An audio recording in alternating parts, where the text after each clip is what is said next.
अस्सलाम वालेकुम dear GCS parent, उम्मीद है आप सब लोग ठीक होंगे। As you all know, we have started the lectures on function and we have discussed the function as well in our last lecture. This is lecture number 3 and let me recap what we discussed in the last lecture. And also in the today's lecture we will discuss the basics of function like what is closed interval and open interval, open hop. जितनी भी basic concept है पहले हम वो देखेंगे, बाद में हम डोमेन और रेंज को डिस्कस करेंगे और जितनी भी पॉसिबल एमसीक्यूज है डोमेन और रेंज पर वो हम करेंगे इंशाल्लाह इस लेक्चर में। So the definition of function is a function is a rule of correspondence such that each element of A first set is paired with exactly one element of set B and set B is the second set. Okay. तो इसका मतलब क्या है? For example ये set ए है, ठीक है, और ये सेट बी है। सो डिफिनीशन में लिखा है कि each element of set A first element का must pair with exactly one element. तो सेट ए में जितने भी एलिमेंट होंगे वो मस्ट पेयर करेगा, कोई भी यहाँ नहीं रहेगा, ठीक है। ए में जितने भी एलिमेंट है, फॉर एग्जाम्पल ये सेट ए है हमारे पास, ठीक है, सेट ए है और ये सेट बी है, ठीक है। तो सेट ए में जितने भी एलिमेंट होंगे, like for example we have 1 and 2 and here we have A B, ठीक है। तो सेट ए में जितने भी एलिमेंट होंगे वो मस्ट पेयर करेगा, ठीक है, सेट बी के एक एलिमेंट से। सेट ए के हर एक एलिमेंट से एक लाइन जाएगा, ठीक है, हर एक एलिमेंट से, कोई भी यहाँ नहीं रहेगा। अगर एक भी यहाँ रह गया, एक भी एलिमेंट से लाइन नहीं गया तो वो फंक्शन नहीं है। सो इसी तरह जो सेट ए है और सेट बी है ये एक फंक्शन है, ठीक है, फंक्शन है। और सेट ए के एलिमेंट को डोमेन भी कहते हैं, डोमेन, ठीक है, और सेट बी के एलिमेंट को कोडोमेन भी कहते हैं, कोडोमेन। और सेट बी के एलिमेंट को हम रेंज भी कहते हैं, ठीक है, रेंज। और जिस तरह लास्ट लेक्चर में हमने कहा था कि रेंज एक यूनिक आउटपुट होता है। फॉर एग्जांपल इसको आप इस तरह भी समझ सकते हैं कि फॉर एग्जांपल सेट ए जो है ये चाइल्ड है, ठीक है, किसी की चाइल्ड है, इसी तरह इसलिए आप समझ सकते हैं ये चाइल्ड है और ये फादर है, ठीक है, फादर। तो जिस तरह फादर यूनिक होता है तो इसी तरह रेंज भी यूनिक होता है, रेंज जितनी भी होते हैं वो यूनिक होते हैं। तो अब इसका मतलब क्या है मैं दूसरे डायग्राम में समझाता हूँ। तो अब इसका से पहले एक बात मैं आपको क्लियर करूँ कि लास्ट लेक्चर में हमने कहा था कि फर्स्ट एलिमेंट के हर एक एलिमेंट से एरो जाएगा सेट बी के एलिमेंट को, हर एक को, ठीक है। यहाँ पर कोई भी नहीं रहेगा बगैर एरो के, हर एक एलिमेंट से एरो जाएगा, लेकिन अगर यहाँ पर रेस्ट जाए तो फिर भी ये फंक्शन है, लेकिन अगर यहाँ से एरो ना जाए, ठीक है, तो ये फंक्शन नहीं हो सकता। सो जिस तरह हमने एग्जाम्पल में देखा, ठीक है, for example this is set A and this one is set B, okay, this is set A and this one is set B. So for example यहाँ पर एलिमेंट्स है 1 है, 2 है, 3 है, और यहाँ पर भी मेंशन मैं करता हूँ ए, बी और सी। जिस तरह मैंने कहा कि जो आउटपुट है, जो रेंज है, इसको आप एज अ फादर मेंशन करें। जिस तरह फादर इज़ यूनिक, रेंज भी एक यूनिक होता है, हर एक इनपुट के लिए एक यूनिक रेंज होता है, जो लास्ट लेक्चर में हमने डिस्कस किया था। और सेट ए को आप कंसिडर करें चाइल्ड, ठीक है, चाइल्ड, या फॉर एग्जाम्पल इसको आप नाम दे दिए, इसको अली दे दिए, इसको असलम दे दिए और इसको भी अहमद नाम दे दिए, ठीक है। सबका तो बाप होगा ना। फॉर एग्जाम्पल 1 का ये है, 2 का ये है और 3 का ये है, ठीक है। लेकिन ये भी पॉसिबल है, फॉर एग्जाम्पल ये एक सेट है और ये सेट बी है, लेकिन ये भी पॉसिबल है, ठीक है, set A and set B कि फॉर एग्जाम्पल 1, 2, 3 ये 3 चाइल्ड है और यहाँ पर भी फादर है 1, 2, 3, ठीक है। तो ये तो हो सकता है कि इस बंदे का फादर ये हो और इस बंदे का भी फादर ये हो, बिकॉज ये दोनों तो ब्रदर भी हो सकते हैं ना, ये दोनों तो ब्रदर भी हो सकते हैं। तो इसी तरह अगर सेट ए के 2 डिफरेंट एलिमेंट से सेट बी पेयर करे तो ये भी फंक्शन है, ठीक है, ये फंक्शन है, ये एक फंक्शन है। लेकिन एक बात और, सेट ए के हर एक एलिमेंट से एरो जाएगा सेट बी को, तो ये इस तरह नहीं रहेगा, तो इससे भी एरो जाएगा, ठीक है, इस तरह। अब एक और एग्जांपल आप देखिए कि फंक्शन क्या नहीं है। फॉर एग्जांपल ये एक सेट ए है और ये सेट बी है, ठीक है, सेट बी। तो फॉर एग्जांपल वही एलिमेंट हम यहाँ पर लेते हैं 1, 2, 3 एंड ए, बी, सी। तो सेम उसी तरह हम इसको नाम देते हैं चाइल्ड और इसको हम नाम देते हैं फादर, ठीक है। तो यहाँ आप देखिए ये तो पॉसिबल नहीं है कि एक बंदे का, एक चाइल्ड का, ठीक है, 2 फादर हो। क्या ये पॉसिबल है? नहीं, ये रियल में पॉसिबल है ही नहीं। अगर रियल में पॉसिबल नहीं है तो इसलिए this one is not function, ठीक है, इसको फिर हम फंक्शन नहीं कह सकते। कुछ एग्जांपल आप और भी देखिए इसके बाद। तो यहाँ पर डिफरेंट फंक्शन हमने लिखी हुई है कि इसमें आप देखिए कि कौन सा फंक्शन है और कौन सा फंक्शन नहीं है। का हर एक एलिमेंट पेयर करेगा सेट बी के एलिमेंट से, तो ये एक फंक्शन है, ठीक है। जिस तरह आप देख सकते हैं कि हर एक एलिमेंट ने पेयर बनाया है सेट बी के हर एक एलिमेंट से। इस तरह सेकंड को आप देखिए, सेकंड में भी सेकंड में भी हर एक एलिमेंट ने, ठीक है, हर एक एलिमेंट ने पेयर बनाया है, ठीक है, ये फंक्शन का रूल है। बस यही फंक्शन का रूल है कि बी का हर एक एलिमेंट पेयर बनाएगा सेट बी के एलिमेंट्स। जिस तरह पहले हमने कहा, फॉर एग्जांपल जिस तरह हमने पहले देखा कि ये 3 बच्चे, ये तीनों क्या है, ब्रदर है, ठीक है, ब्रदर्स है, ठीक है। तो ये 3 तो किसी एक इंसान के बच्चे हो सकते हैं ना, तो ये भी पॉसिबल है। तो इसी तरह इसको भी हम फंक्शन कह सकते हैं, ये भी एक फंक्शन है, ठीक है। या देख लिया आप फंक्शन, या सेट 3 को आप देखिए, या थर्ड नंबर को आप देखिए, यहाँ पर सेट ए है और यहाँ पर सेट बी है। सेट ए की सिर्फ 2 एलिमेंट ने पेयर किया है सेट बी के एलिमेंट से, लेकिन यहाँ पर तो एक रहता है, ये तो फंक्शन का रूल नहीं है, तो इसलिए ये फंक्शन नहीं है, ठीक है, नॉट अ फंक्शन, ये फंक्शन नहीं हो सकता। यहाँ पर आप देख ली, यहाँ पर आप देख ली, क्या एक बच्चे के 2 बाप हो सकते हैं, one is this one and the other is this one. So क्या एक बच्चे के 2 बाप हो सकते हैं, तो ये भी पॉसिबल नहीं है, और इसी तरह ये भी एक फंक्शन नहीं हो सकता, नॉट अ फंक्शन, ठीक है, नॉट अ फंक्शन। अच्छा, तो एक और शॉर्ट सा टॉपिक है, अगर आपको इस तरह ग्राफ्स गिवन हो तो आप कैसे फाइंड करेंगे कि इनमें कौन सा फंक्शन है और कौन सा फंक्शन नहीं है। तो इसलिए इजीएस्ट रूल ये है कि आप वर्टिकल लाइन ड्रा करिए ग्राफ पर at different position. If it intersects the graph or curve at more than one point, then it's not function. Like how? यहाँ पर आप देखिए कि ये एक कर्व है, एक ग्राफ है, अगर और हमने एक वर्टिकल लाइन ड्रा किया है यहाँ पर, तो इस वर्टिकल लाइन ने इस कर्व को यहाँ पर भी कट किया है, यहाँ पर कट किया है, यहाँ पर भी कट किया है और यहाँ पर भी कट किया है। तो इस वर्टिकल लाइन ने इस कर्व को मोर देन वन पोजीशन पर कट किया है, तो इसलिए ये फंक्शन नहीं है, नॉट फंक्शन। इसी तरह ये देख ली, ये एक ग्राफ है, ठीक है, एक कर्व है, और हमने एक वर्टिकल लाइन यहाँ पर ड्रा किया, और जब हमने वर्टिकल लाइन ड्रा किया तो उसमें यहाँ पर भी कट किया इस कर्व को और यहाँ पर भी कट किया, तो ये मोर देन वन पोजीशन है, तो इसलिए ये भी फंक्शन नहीं है, not function, right. Third one को देखिए, यहाँ पर एक कर्व है like this is a curve और ग्राफ, और हमने जब वर्टिकल लाइन ड्रा किया यहाँ पर, ठीक है, तो कर्व ये है, ठीक है, तो इस कर्व ने सिर्फ एक ही पोजीशन पर इस ग्राफ को कट किया, और जिस तरह हमने कहा वर्टिकल लाइन टेस्ट में कि अगर हम वर्टिकल लाइन ड्रा करेंगे एक ग्राफ पर और वो more than one position cut करेगा तो वो फंक्शन नहीं है, अगर एक पोजीशन पर कट करेगा तो वो फंक्शन है, ठीक है। तो इसलिए the third one is function, ये कर्व एक फंक्शन है, ठीक है। यहाँ पर इसके रिलेटेड आप कुछ क्वेश्चन भी देख सकते हैं कि which of the graph is function in which are not. तो यहाँ पर आप देख सकते हैं कि अगर इस ग्राफ पर आप वर्टिकल लाइन ड्रा करेंगे तो ये मोर देन वन पोजीशन पर कट करेगा, लाइक हियर एंड हियर, यह इस तरह ये भी है, ठीक है, तो ये फंक्शन नहीं हो सकता है। इसी तरह अगर यहाँ आप वर्टिकल लाइन ड्रा करेंगे तो ये भी more than one position cut करता है, ये भी फंक्शन नहीं है। अगर यहाँ पर आप लाइन ड्रा करते हैं लाइक दिस तो ये भी more than one position cut करता है और ये भी फंक्शन नहीं है। लेकिन फर्स्ट वन पर अगर आप वर्टिकल लाइन ड्रा करेंगे, जितनी भी वर्टिकल लाइन यहाँ पर मतलब जितनी भी वर्टिकल लाइन आप ड्रा करेंगे, जितनी भी वर्टिकल लाइन आप ड्रा करेंगी तो सिर्फ जितनी भी वर्टिकल लाइन आप ड्रा करेंगी तो सिर्फ एक ही पोजीशन पर कट करेगा, ठीक है, लाइक यहाँ आप देख सकते हैं, यहाँ आप देख सकते हैं। तो इसका करेक्ट ऑप्शन ग्राफ 1 होगा, ठीक है, कि ग्राफ 1 इज़ करेक्ट ऑप्शन।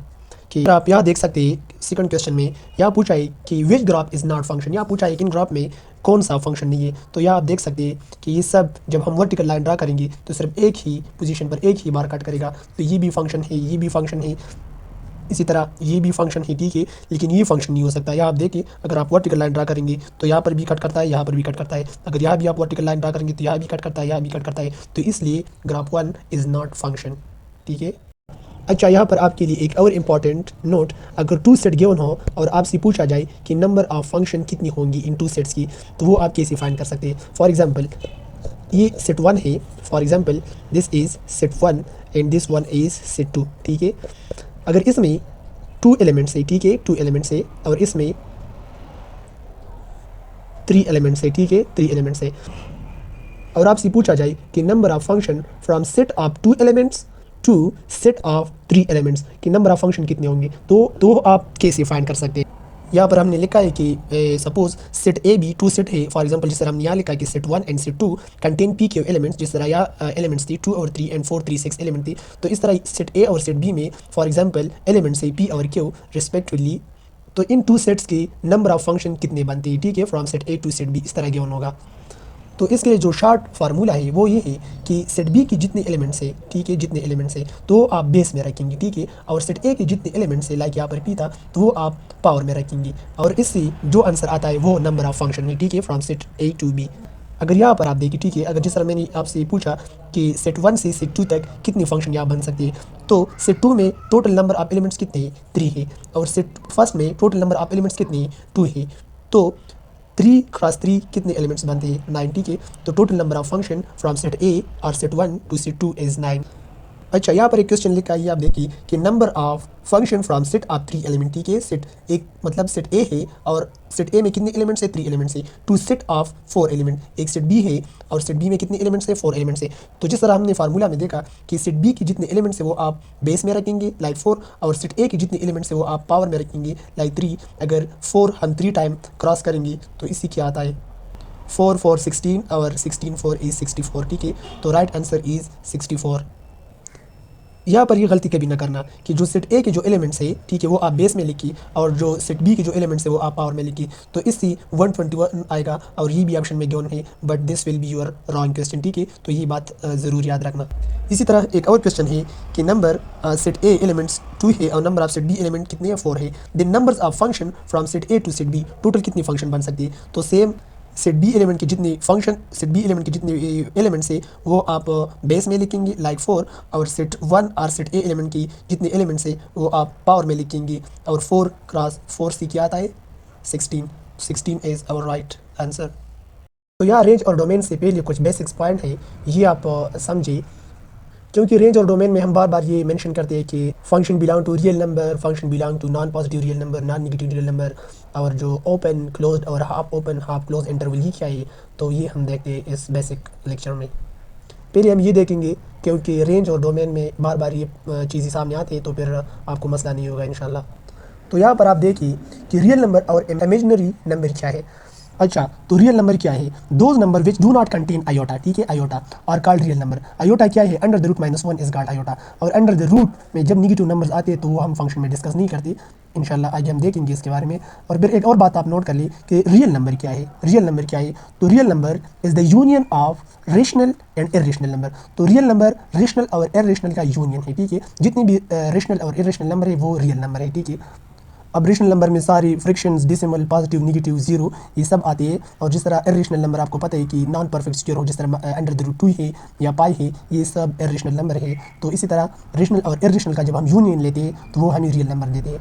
और इमेजिनरी नंबर क्या है, इमेजिनरी नंबर वो नंबर है जब अंडर द रूट में कोई नेगेटिव नंबर इन्वॉल्व हो, ठीक है। अंडर द रूट में कोई भी नेगेटिव नंबर हो सकता है, like under the root 3, minus under the root 3, like under the root -2, ये सब इमेजिनरी नंबर है, और ये अनडिफाइन है, ठीक है, अनडिफाइन है। जब आप नंबर कैलकुलेटर को देते हैं तो कैलकुलेटर आपको मैथ एरर देगा, ठीक है, मैथ एरर, ठीक है। ये डिफाइन नहीं है रियल लाइफ में। तो जिस तरह अगर ये डिफाइन नहीं है तो हम ये फंक्शन में डिस्कस नहीं करेंगे, जितनी भी under the root negative number है हम वो फंक्शन में डिस्कस नहीं करेंगे। तो ये एक बात आपने याद रखना है, 2 iota is imaginary number, -5 iota and 3 + 2 iota, ठीक है, ये सब इमेजिनरी नंबर्स है। And this all number rational and irrational number belong to real number, ठीक है, ये सब रियल नंबर को बिलोंग करते हैं। अब हम देखते हैं कि पॉजिटिव रियल नंबर क्या है और नेगेटिव रियल नंबर क्या है। तो पॉजिटिव रियल नंबर हम इससे रिप्रेजेंट करते हैं और नेगेटिव रियल नंबर हम R- से रिप्रेजेंट करते हैं। तो आपने नंबर लाइन पर देखा होगा कि पॉजिटिव राइट साइड को हमेशा हम पॉजिटिव नंबर लेते हैं, ठीक है, 1 2 3, और ये जाएगा अप टू इन्फिनिटी। और इसी तरह लेफ्ट साइड पर हम नेगेटिव नंबर लिखते हैं और फिर ये जाता है इस तरह -इन्फिनिटी तक, ठीक है। ये एक बात याद रखना कि इन्फिनिटी भी डिफाइन नहीं है, क्योंकि इसका तो लिमिट मालूम नहीं है कि इन्फिनिटी कहाँ तक जाता है। तो इसी तरह 0 से जितनी भी लेस नंबर है उन सब को हम नेगेटिव रियल नंबर कहते हैं, और 0 से आगे जो राइट साइड पर जो नंबर लाइन पर हम मेंशन करते हैं, राइट साइड पर जितनी भी नंबर है उन सब को हम पॉजिटिव रियल नंबर कहते हैं। अच्छा, और अगर आपसे ये पूछ ले कि पॉजिटिव रियल नंबर को हम इंटरवल में कैसे डिनोट करते हैं, ठीक है, इंटरवल में, तो इंटरवल में ये हम किस तरह डिनोट कर सकते हैं। जिस तरह आपको पॉजिटिव रियल नंबर क्या है, positive real number are those which are greater than 0, ठीक है। जो 0 से जितनी भी आगे के नंबर्स है वो सब पॉजिटिव रियल नंबर है अप टू पॉजिटिव इन्फिनिटी, ठीक है। तो ये इंटरवल में हम कैसे मेंशन करेंगे, तो इंटरवल में ये हम इस तरह लिख सकते हैं कि open bracket 0 infinity and open bracket, और यहाँ पर आप पॉजिटिव भी लिख सकते हैं, अगर ना भी लिखे तो कोई मसला नहीं है, ठीक है। तो अब इस इंटरवल का मतलब क्या है, इस इंटरवल का मतलब है कि 0 और इन्फिनिटी, ठीक है, इन्फिनिटी तो मालूम नहीं है, लेकिन 0 से आगे जितनी भी नंबर है ऑफ इन्फिनिटी, तो ये सब नंबर पॉजिटिव रियल नंबर है, ठीक है। इसी तरह अगर नेगेटिव रियल नंबर आप देखें तो नेगेटिव रियल नंबर वो नंबर है जो 0 से कम हो, ठीक है, जो 0 से कम हो अप टू नेगेटिव इन्फिनिटी, ठीक है। तो ये इंटरवल में हम कैसे मेंशन करेंगे, ठीक है, इंटरवल में कैसे हम लिखेंगे, तो इंटरवल में ये हम इस तरह लिख सकते हैं कि ओपन ब्रैकेट -इन्फिनिटी, ठीक है, 0, क्योंकि निगेटिव जितनी भी रियल नंबर है, negative real number as less than 0 and greater than minus infinity, ठीक है, माइनस इन्फिनिटी। यहाँ पर एक बात आपने नोट की कि 0 के बाद भी मैंने ओपन इंटरवल लिखा है और यहाँ पर 0 से मैंने ओपन इंटरवल लिखा है। तो इसका मतलब क्या है? तो याद रखिए कि 0 is neither positive not negative, ये एक न्यूट्रल इंटीजर है, ठीक है। तो इसलिए हम 0 के साथ for all positive real number हम 0 के साथ ओपन इंटरवल लिखते हैं और इस तरह for all negative real number हम 0 के साथ ओपन इंटरवल मेंशन करते हैं। और लास्ट लेक्चर में मैंने कहा था कि ओपन इंटरवल का मतलब क्या है। ओपन इंटरवल का मतलब ये है कि ये एलिमेंट्स हम शामिल नहीं करती, ठीक है, और नहीं ये वाला शामिल करती। इसके बीच में जितनी भी एलिमेंट्स है, जितनी भी नंबर्स है, सिर्फ हम वो शामिल करते हैं। और इसके बीच में जितने नंबर हैं हम सिर्फ वो शामिल करते हैं, लाइक 1 से पॉजिटिव इन्फिनिटी तक, लाइक -1 से नेगेटिव इन्फिनिटी तक। और 0 को भी आप याद रख लें कि 0 is neither positive nor negative, ये एक न्यूट्रल इंटीजर है, ठीक है, न्यूट्रल इंटीजर है। अच्छा, अब नॉन पॉजिटिव रियल नंबर और नॉन नेगेटिव रियल नंबर का क्या मतलब है? तो so all non positive numbers are those number which are equal to 0 or less than 0, ठीक है, equal to 0 or less than 0। तो equal to 0 or less than 0 all number को हम नॉन पॉजिटिव नंबर कहते हैं। और एक बात याद रखना कि इसमें 0 भी इंक्लूड है, ठीक है, इंक्लूड 0 क्या है, इसमें इंक्लूड है। और इंटरवल के फॉर्म में ये हम किस तरह लिख सकते हैं? इंटरवल के फॉर्म में हम ये इस तरह लिख सकते हैं कि -इन्फिनिटी टू 0, ठीक है। और जब 0 इंक्लूड है तो फिर हम क्लोज ब्रैकेट लिखेंगे, ठीक है, क्लोज ब्रैकेट लिखेंगे। ये बात ज़रूर आपने लर्न करना है, क्योंकि ये भी आ सकता है कि नॉन पॉजिटिव रियल नंबर का जो इंटरवल है वो क्या है इसमें। तो आप ये बात ज़रूर याद रखिए कि नॉन पॉजिटिव रियल नंबर में 0 इंक्लूड है, तो 0 के साइड पर हम क्लोज इंटरवल लिखेंगे। क्लोज इंटरवल का मतलब है कि 0 इंक्लूड है, और इन्फिनिटी की साइड पर हम ओपन इंटरवल लिखेंगे। ओपन इंटरवल का मतलब है कि इन्फिनिटी माइनस इन्फिनिटी इंक्लूड नहीं है, 0 और माइनस इन्फिनिटी के बीच में जितनी भी एलिमेंट्स है, जितनी भी नंबर है, सिर्फ वो इंक्लूड है। अच्छा, और नॉन नेगेटिव रियल नंबर का मतलब क्या है? तो non negative real number are those number which are equal to 0 or greater than 0। तो इन सब नंबर को हम नॉन नेगेटिव रियल नंबर कहते हैं, ठीक है। और नॉन नेगेटिव रियल नंबर में भी यहाँ पर 0 इंक्लूड है, ठीक है। इक्वल टू 0 का मतलब है कि यहाँ पर भी 0 क्या है, इंक्लूड है। और नॉन नेगेटिव रियल नंबर हम इंटरवल में कैसे मेंशन करते हैं? तो नॉन नेगेटिव नंबर के लिए अगर आप इंटरवल लिखेंगे तो close interval 0 infinity, close interval 0 infinity open interval. इसका मतलब है कि नॉन नेगेटिव रियल नंबर में 0 भी शामिल है अप टू इन्फिनिटी, ठीक है, ये बात आपने याद रखना है। अच्छा, एक और बात आप यहाँ नोट कर ली कि अगर आपसे पूछा जाए कि ऑल रियल नंबर का इंटरवल क्या होगा। ऑल रियल मतलब जिस तरह हमने पहले कहा कि the union of rational and irrational number, तो ऑल रियल नंबर को इंटरवल के फॉर्म में आप किस तरह लिख सकते हैं? तो ऑल रियल का मतलब है कि real number is greater than negative infinity and less than positive infinity, ठीक है। इसका मतलब ये है, ऑल रियल नंबर का मतलब ये। अगर हम ये इंटरवल के फॉर्म में लिखेंगे तो इंटरवल के फॉर्म में हम इस तरह लिख सकते हैं कि negative infinity to positive infinity. तो ये number all real number represent करते हैं। इस तरह डोमेन और रेंज के क्वेश्चन में आपसे पूछा जा सकता है। आपको फॉर एग्जाम्पल क्वेश्चन दिया गया हो कि F of X is equal to X square, तो इसका डोमेन क्या है? इसका डोमेन क्या है? तो इसका डोमेन ऑल रियल नंबर है, ठीक है, ऑल रियल नंबर। ये हम बाद में देखेंगे कि कैसे ऑल रियल नंबर है। तो आपको ऑप्शन अगर इंटरवल के फॉर्म में गिवन हो कि -इन्फिनिटी टू पॉजिटिव इन्फिनिटी, तो फिर ये ऑप्शन होगा इंटरवल के फॉर्म में। और इस तरह बाकी ऑप्शन आपको दे सकते हैं कि कई इस साइड पर इन्फिनिटी के साथ क्लोज इंटरवल लिखा होगा या इस साइड पर क्लोज इंटरवल लिखा होगा।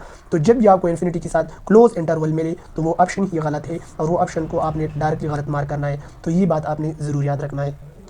सो अब हम देखते हैं कि इंटरवल में ओपन इंटरवल का क्या मतलब है, क्लोज इंटरवल का क्या मतलब है, half open half close interval का क्या मतलब है। तो इसी तरह अगर ये हम कब यूज़ करते हैं कि ओपन इंटरवल हम कब यूज़ करेंगे, क्लोज इंटरवल और हाफ ओपन हाफ क्लोज अगर मेंशन हो तो मतलब क्या है और यूज़ हम कब करेंगे। तो ओपन इंटरवल हम पेरेंथेसिस से रिप्रेजेंट करते हैं, इसको हम ओपन इंटरवल कहते हैं, और इस साइन से भी रिप्रेजेंट करते हैं। ये दोनों साइन ओपन इंटरवल के लिए यूज़ होते हैं। अच्छा, तो ओपन इंटरवल का मतलब क्या है और ओपन इंटरवल में जब एलिमेंट्स गिवन हो तो उसका मतलब क्या है। मैंने बार बार कहा भी है लेकिन यहाँ भी डिस्कस करूँगा कि अगर एक एलिमेंट ये हो और एक एलिमेंट फॉर एग्जांपल 5 हो, तो इसका मतलब ये है कि इसके बीच में जितनी एलिमेंट है सिर्फ वो शामिल है, न 1 शामिल है इसमें और न 5 शामिल है। फॉर एग्जाम्पल आप अगर नंबर लाइन पर देखेंगे तो 0 1 2 3 4 5। तो इसी तरह आप देख सकते हैं कि ओपन इंटरवल हमारा है ओपन इंटरवल 1 ओपन इंटरवल 5, ठीक है।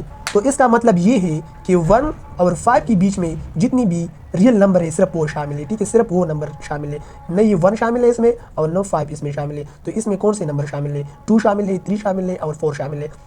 और ओपन इंटरवल को हम रिप्रेजेंट करते हैं यहाँ पर ओपन होल हम लिखेंगे, ठीक है। तो ये ओपन इंटरवल है, ठीक है। तो इसका मतलब हुआ कि इंस इंट्स आर नॉट इंक्लूड, ठीक है। और हम इस तरह लिख सकते हैं कि x belong to open interval 1 open interval 5, ठीक है।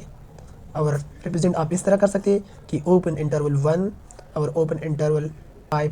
तो इसका मतलब ये है कि x is greater than 1 and smaller than 5। इसी तरह क्लोज इंटरवल का क्या मतलब है, ठीक है। तो क्लोज इंटरवल का फॉर एग्जांपल क्लोज इंटरवल 2 हम लेते हैं टू क्लोज इंटरवल 6, ठीक है। फॉर एग्जांपल ये एक इंटरवल है। तो क्लोज इंटरवल का मतलब है कि इंड्स आर इंक्लूड, जो इंटरवल्स में जो नंबर गिवन है वो भी इंक्लूड होगी, ठीक है। फॉर एग्जांपल हम नंबर लाइन पर शो करते हैं 0 1 2 3 4 5 एंड 6। तो इसका मतलब है कि 2 भी शामिल है इसमें, ठीक है। और 2 से आगे जितनी भी नंबर है अप टू 6 और 6 भी शामिल है। तो ये टोटल जितनी भी नंबर है वो इस इंटरवल में शामिल है, ठीक है। सो इस तरह हम ये लिख सकते हैं कि x belong to close interval 2 close interval 6। और इसका मतलब ये है कि x इज़ इक्वल और greater than 2 and x is equal और लेस देन 6। 2 और 6 के दरमियान जितनी भी रियल नंबर है including 2 and 6। So half open half close interval का क्या मतलब है। For example x belong to half 1 3 close interval. इसका मतलब क्या है, इसका मतलब ये है कि इस इंटरवल में 1 शामिल नहीं है, ठीक है, और 3 शामिल है। 1 से आगे जितनी भी रियल नंबर्स है वो शामिल है और 3 शामिल है। और ये हम इस तरह लिख सकते हैं कि x इज़ ग्रेटर देन 1 और x इज़ इक्वल और लेस देन 3। तो ग्रेटर देन 1 लाइक 2 और 2 से आगे 3 तक जितनी भी रियल नंबर्स है वो इसमें शामिल है। अच्छा, और इसके बारे में आपका क्या ख्याल है कि how many numbers are there and between any 2 real numbers. तो किसी भी 2 इंटरवल्स के दरमियान कितनी रियल नंबर हो सकते हैं। तो फॉर एग्जांपल एक नंबर लाइन में ड्रा करता हूँ कि यहाँ पर 1 है 1 एंड 3। तो 1 और 3 के दरमियान कितनी रियल नंबर आ सकते हैं। तो इसका जवाब एक नहीं है कि सिर्फ 2 आ सकता है। इसका जवाब between any 2 real number between any two real numbers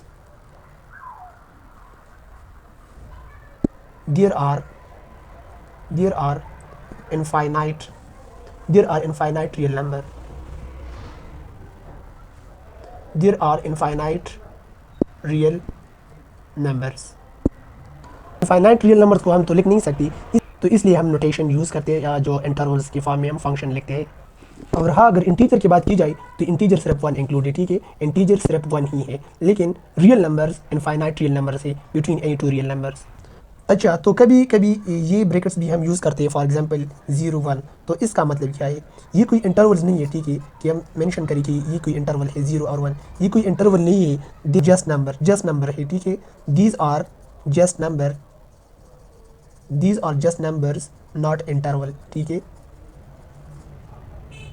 और इसी तरह इंटरवल में फर्स्ट एलिमेंट क्या रिप्रेजेंट करता है और सेकंड एलिमेंट क्या रिप्रेजेंट करता है। For example open interval A open interval B. तो इस फर्स्ट एलिमेंट का मतलब क्या है और सेकंड एलिमेंट का मतलब क्या है और ये रिप्रेजेंट क्या करता है। तो फर्स्ट एलिमेंट डोमेन रिप्रेजेंट करता है, डोमेन, ठीक है। और डोमेन को हम प्री इमेज भी कहते हैं, प्री इमेज। और सेकंड एलिमेंट रेंज रिप्रेजेंट करता है, ठीक है, रेंज रिप्रेजेंट करता है या रिजल्ट रिप्रेजेंट करता है। डोमेन, रेंज, रिजल्ट और इमेज ये सब एक ही चीज़ है। और जो सेकंड एलिमेंट है इंटरवल में वो रेंज, रिजल्ट और इमेज रिप्रेजेंट करता है।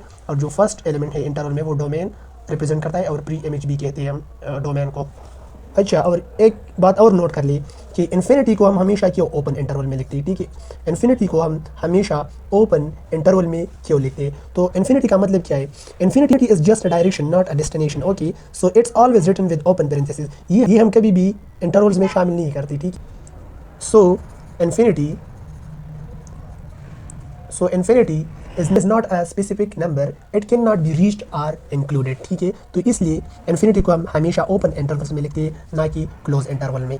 सो इन्फिनिटी कोई स्पेसिफिक नंबर नहीं है और ये हम इंक्लूड नहीं कर सकती। जब भी ऑप्शन में आपको क्लोज इंटरवल आ जाए इन्फिनिटी के साथ, तो वो ऑप्शन आप डायरेक्टली रॉन्ग कंसिडर करें, या इस साइड पर आ जाए, ठीक है, क्लोज इंटरवल इन्फिनिटी, तो ये सब ऑप्शन रॉन्ग ही है, ठीक है। इन्फिनिटी के साथ हमेशा ओपन इंटरवल आएगा।